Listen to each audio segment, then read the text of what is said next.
नमस्कार. The deep डाईव्हमध्ये आपलं स्वागत. आज आपल्याकडे एका श्रोत्यानं पाठवलेला लोकसत्ता वृत्तपत्रातला एक लेख आहे आणि विषय वरवर पाहता खूप तांत्रिक वाटतो, आमदारांची अपात्रता. पण याच्या खोलात शिरल्यावर राजकारण, कायदा आणि वेळ यांचा एक जबरदस्त खेळ दिसतो. निमित्त आहे माजी मंत्री माणिकराव कोकाटे यांच्या प्रकरणाचं. त्यांना 2 वर्षांची शिक्षा झाली आणि त्यांची आमदारकी धोक्यात आली. यावरून काही अगदी मूलभूत प्रश्न उभे राहतात. शिक्षा झाल्यावर आमदारकी खरंच लगेच जाते का? म्हणजे कोर्टाचा निर्णय आला आणि सदस्यत्व गेलं, इतकं सोपं आहे हे? मग विधानसभा अध्यक्षांचं काम काय उरतं? आणि सगळ्यात महत्त्वाचं, या कायद्याच्या तरतुदींचा वापर राजकीय सोयीनुसार होतो का? चला, या लेखाच्या आधारे या सगळ्या गुंतागुंतीच्या प्रश्नांची उत्तरं शोधूया अगदी सोप्या भाषेत. तर सुरुवातच मूळ प्रश्नापासून करूया. मला आठवतंय, पूर्वी एखाद्या नेत्याला शिक्षा झाली की आम्ही वरच्या कोर्टात अपील करणार असं म्हणून प्रकरण पुढे ढकललं जायचं. आमदारकी खासदारकी शाबूत व्हायची की नाही. मग आता हे तात्काळ अपात्र होण्याचं प्रकरण नेमकं काय आहे? तुमचा मुद्दा अगदी बरोबर आहे. पूर्वी तशीच पद्धत होती. 1951चा जो लोकप्रतिनिधी कायदा आहे ना, हो, त्यात एक सोय होती की एखाद्या खासदार किंवा आमदाराला शिक्षा झाली तर त्यांना वरच्या कोर्टात अपील करायला 3 महिन्यांची मुदत मिळायची आणि तोपर्यंत त्यांच्या सदस्यत्वावर कोणतीही कारवाई व्हायची नाही. अनेक वर्ष हे असंच चालत आलं होतं. मग बदललं काय? अचानक हे सगळं इतकं कठोर कसं झालं? या बदलाचं श्रेय जातं लिली थॉमस विरुद्ध भारत सरकार या एका ऐतिहासिक खटल्याला. 2013 साली सर्वोच्च न्यायालयाने या केसमध्ये एक म्हणायला हरकत नाही क्रांतिकारी निकाल दिला. न्यायालयाचा युक्तिवाद खूप साधा आणि थेट होता. ते म्हणाले, कायद्यासमोर सर्व समान आहेत. जर एका सामान्य नागरिकाला शिक्षा झाली की तो लगेच गुन्हेगार ठरतो, त्याला तुरुंगात जावं लागतं, तर मग लोकप्रतिनिधींनाही विशेष सवलत का? गुन्हा सिद्ध झाल्यावर ते 3 महिने पवित्र कसे राहू शकतात? बरोबर. म्हणजे सर्वांना एकच नियम. अगदी बरोबर. समानतेच्या तत्वावर बोट ठेवून न्यायालयाने लोकप्रतिनिधी कायद्यातील ती सवलत देणारी तरतूद म्हणजे कलम 8(4) ती घटनाबाह्य ठरून रद्द केली. त्यामुळे आता नियम सरळ आहे. कायद्याच्या कलम 8(3) नुसार कोणत्याही लोकप्रतिनिधीला 2 वर्षे किंवा त्याहून अधिक 2 वर्षे किंवा त्याहून अधिक कालावधीची शिक्षा सुनावल्यास शिक्षा झाल्याच्या क्षणापासून तो तात्काळ अपात्र ठरतो. यालाच ऑटोमॅटिक डिस्क्वालिफिकेशन म्हणतात. लालू प्रसाद यादव, जयललिता, रशीद मसूद अनेक मोठ्या नेत्यांना याचा फटका बसला आहे. 1 मिनिट. ऑटोमॅटिक डिस्क्वालिफिकेशन हा शब्द ऐकायला खूप सोपा वाटतो. म्हणजे कोर्टाने निकाल दिला आणि इकडे आमदारकी गेली. पण जर हे इतकं ऑटोमॅटिक असेल तर मग आपण बातम्यांमध्ये सतत विधानसभा अध्यक्षांच्या भूमिकेबद्दल का ऐकतो?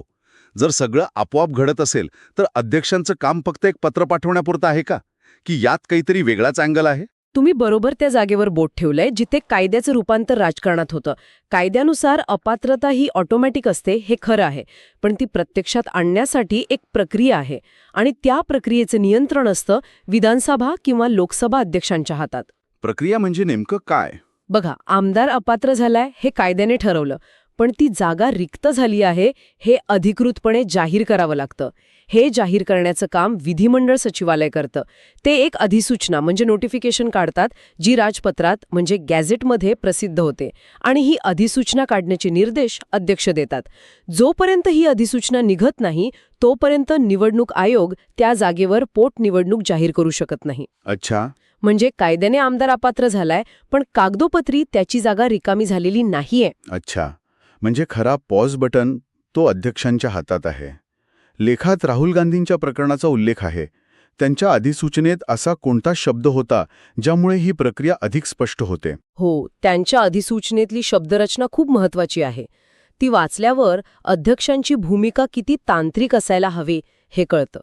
त्यात लिहिलं होतं, सुरतच्या मुख्य न्यायदंडाधिकारी न्यायालयाने शिक्षा सुनावल्याने परिणामस्वरूप राहुल गांधी हे सदस्य म्हणून अपात्र ठरले आहेत. हा परिणामस्वरूप म्हणजे ॲज अ कॉन्सिक्वेन्स ऑफ हा शब्द कळीचा आहे. तो इतका महत्वाचा का आहे? कारण तो हे स्पष्ट करतो की मी लोकसभा अध्यक्ष यांना अपात्र ठरवत आहे असं अध्यक्ष म्हणत नाहीयेत. ते म्हणतायत न्यायालयाच्या निर्णयाचा परिणाम म्हणून हे अपात्र झाले आहेत. म्हणजे अध्यक्ष स्वतः निर्णय घेत नाहीयेत, तर ते फक्त न्यायालयाच्या निर्णयाची अंमलबजावणी करत आहेत. ओके. ही कारवाई न्यायालयाच्या निर्णयाचा थेट आणि अटळ परिणाम आहे असं ते सूचित करतात. काँग्रेसचे आमदार सुनील केदार यांच्या बाबतीतही नागपूर खंडपीठाने शिक्षा सुनावल्यानंतर विधिमंडळ सचिवालयाने तातडीने अशीच अधिसूचना काढली होती. इथेच तर खरी मेख आहे. आपण म्हणतोय की अपात्रता ऑटोमॅटिक आहे आणि अध्यक्षांचं काम फक्त परिणाम स्वरूप म्हणून शिक्का मारण्याचं आहे.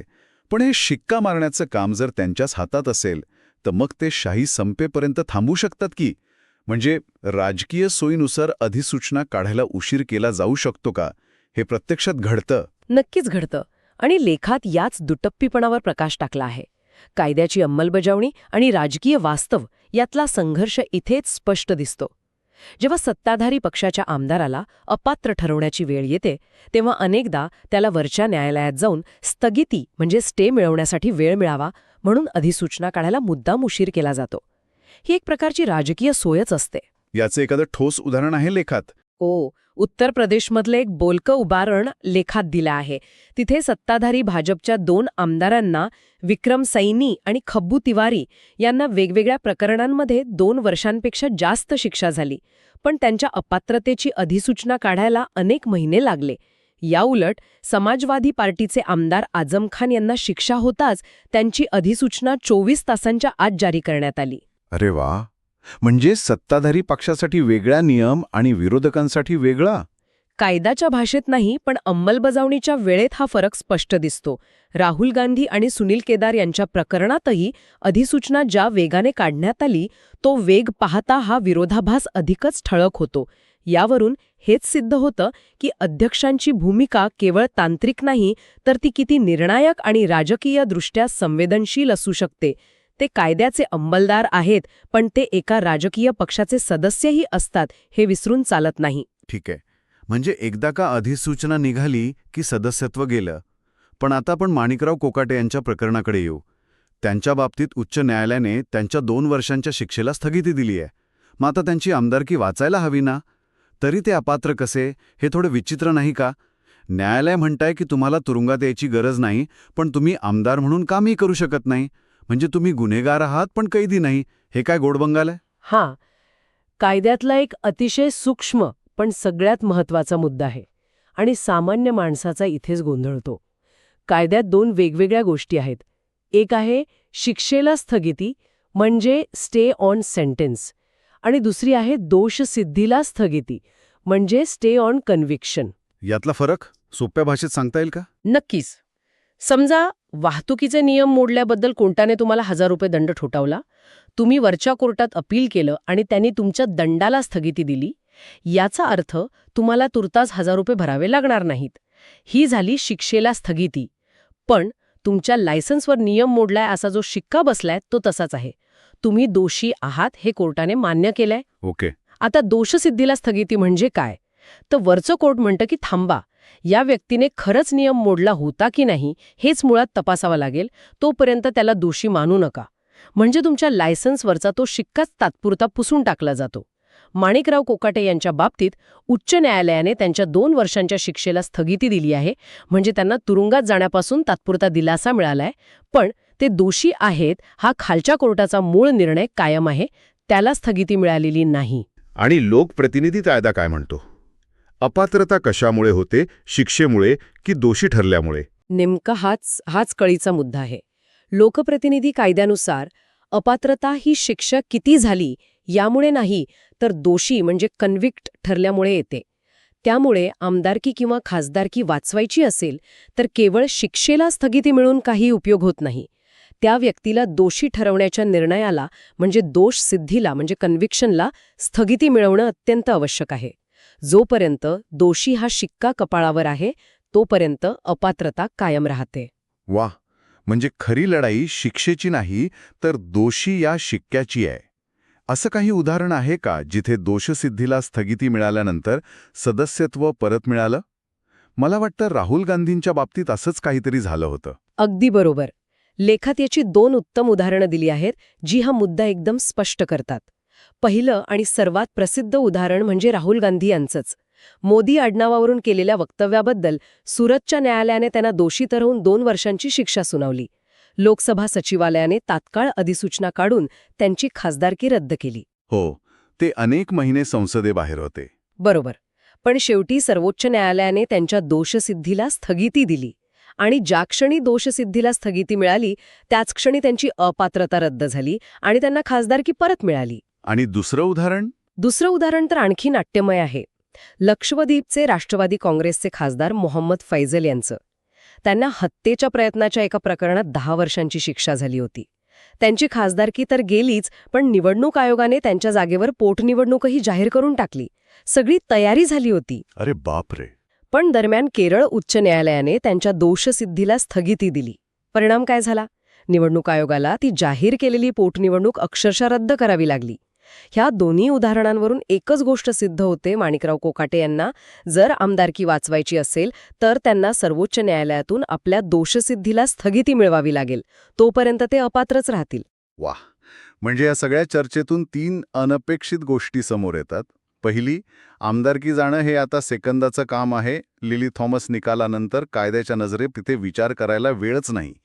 दुसरी, कायद्यानं जरी सेकंदात निर्णय दिला तरी खरा पॉज बटन असतो अध्यक्षांच्या हातात आणि ते बटन कधी दाबायचं हे राजकारण ठरवतं. आणि तिसरी, जी सगळ्यात महत्त्वाची, तुरुंगातून सुटलात म्हणजे आमदारकी परत मिळाली असं अजिबात नाही. खरी लढाई शिक्षेची नसून दोषीय शिक्क्याची आहे. तुम्ही अगदी अचूक सारांश सांगितला. आणि या सगळ्या प्रक्रियेतून एक मूलभूत आणि थोडा अवघड प्रश्न समोर येतो, जो आपल्या लोकशाहीसाठी खूप महत्त्वाचा आहे.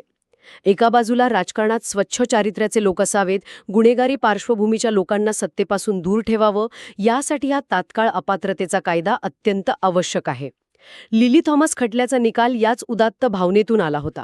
आणि दुसरी बाजू? दुसरी बाजू ही आहे की या अत्यंत महत्त्वाच्या कायद्याची अंमलबजावणी करण्याचे अधिकार विधानसभा अध्यक्षांसारख्या व्यक्तीच्या हातात आहेत, जे स्वतः एका राजकीय पक्षाचे सदस्य असतात. ते पद घटनात्मकदृष्ट्या निष्पक्षपाती असलं तरी राजकीय वास्तव वेगळं असतं. त्यामुळे एक विचार करण्यासारखा मुद्दा मागे उरतोच. कोणता? तो म्हणजे कायद्याचा निष्पक्षपाती अंमल आणि राजकीय सोय या 2 गोष्टींमध्ये संतुलन कसं साधायचं, जेणेकरून गुन्हेगारांना राजकारणातून बाहेर ठेवण्यासाठी बनवलेल्या या कायद्याचा वापर राजकीय विरोधकांना संपवण्यासाठी एक शस्त्र म्हणून होणार नाही, हे कसं सुनिश्चित करायचं. याचं उत्तर शोधणं हे आपल्या लोकशाही व्यवस्थेपुढचं एक मोठं आव्हान आहे.